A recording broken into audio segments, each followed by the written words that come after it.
Harrison Bergeron by Kurt Vonnegut, Jr.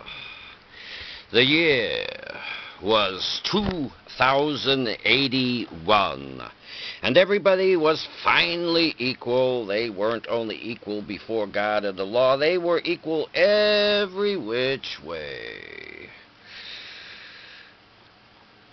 They weren't only equal, they were equal every which way. Nobody was smarter than anybody else. Nobody was better looking than anybody else. Nobody was stronger or quicker than anybody else. All this equality was due to the 211th, 212th, and 213th Amendments to the Constitution, and to the unceasing vigilance of agents of the United States Handicapper General. Some things about living still weren't quite right, though. April, for instance, still drove people crazy by not being springtime. And it was in that clammy month that the H.G. men took George and Hazel Bergeron's 14-year-old son Harrison away. It was tragic, all right. But George and Hazel couldn't think about it very hard. Hazel had perfectly average intelligence, which meant she couldn't think about anything except in short bursts. And George, while his intelligence was way above normal, had a little mental handicap radio in his ear. He was required by law to wear it at all times. It was tuned to a government transmitter. Every 20 seconds or so, the transmitter would send out some sharp noise to keep people like George from taking unfair advantage of their brains. George and Hazel were watching television. There were tears on Hazel's cheeks, and she'd forgotten for the moment what they were all about. On the television screen, there were ballerinas. A buzzer sounded in George's head. His thoughts fled in panic like bandits from a burglar alarm. "That was a pretty dance, that dance they did," said Hazel. "Huh?" said George. "That dance, it was nice," said Hazel.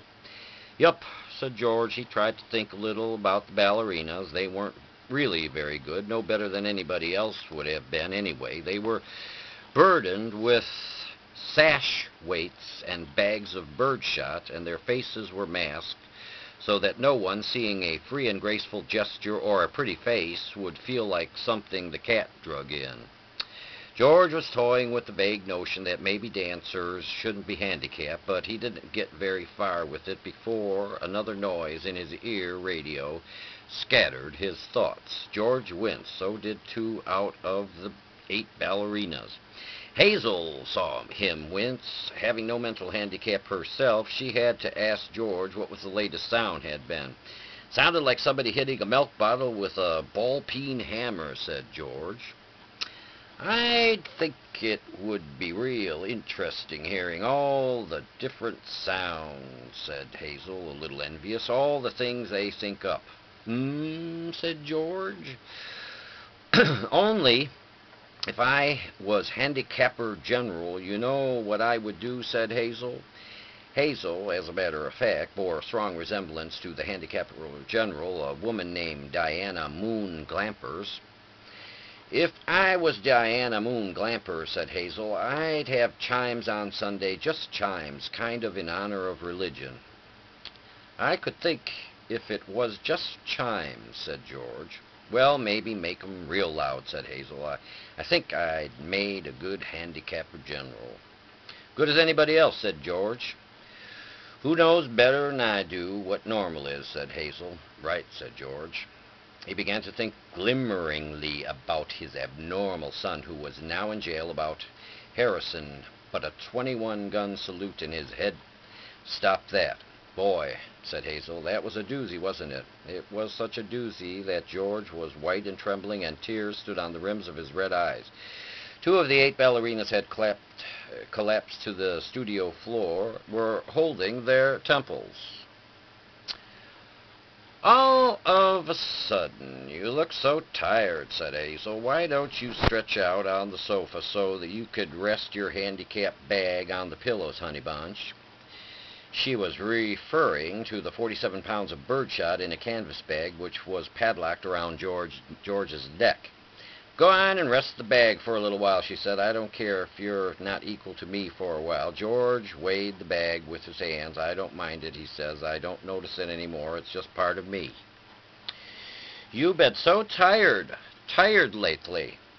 Kind of wore out, said Hazel. If there was just some way we could make a little hole in the bottom of the bag and just take out a few of them lead balls, just a few. 2 years in prison and $2,000 fine for every ball I took out, said George. I don't call that a bargain. If you could just take a few out when you come home from work, said Hazel. I mean, you don't compete with anybody around here. You just sit around. If I tried to get away with it, said George, then other people get away with it, and pretty soon we'd be right back to the Dark Ages again with everybody competing against everybody else. You wouldn't like that, would you? I'd hate it, said Hazel. There you are, said George. The minute people start cheating on the laws, what do you think happens to society? If Hazel hadn't been able to come up with an answer to this question, George couldn't have supplied one. A siren was going off in his head. Reckon it fall apart, said Hazel. What would, said George blankly. Society, said Hazel uncertainly. Wasn't that what you just said? Who knows, said George. The television program was suddenly interrupted for a news bulletin. It wasn't clear at first as to what the bulletin was about, since the announcer, like all announcers, had a serious speech impediment. For about half a minute, and in a state of high excitement, the announcer tried to say, ladies and gentlemen. He finally gave up, handed the bulletin to the ballerina to read. That's all right, Hazel said to the announcer. He tried. That's the big thing. He tried to do the best he could with what God gave him. He should get a nice raise for trying so hard. Ladies and gentlemen, said the ballerina, reading the bulletin, she must have been extraordinarily beautiful because the mask she wore was hideous. And it was easy to see that she was the strongest and most graceful of all the dancers, for her handicap bags were as big as those worn by 200-pound men. To be continued at a later time.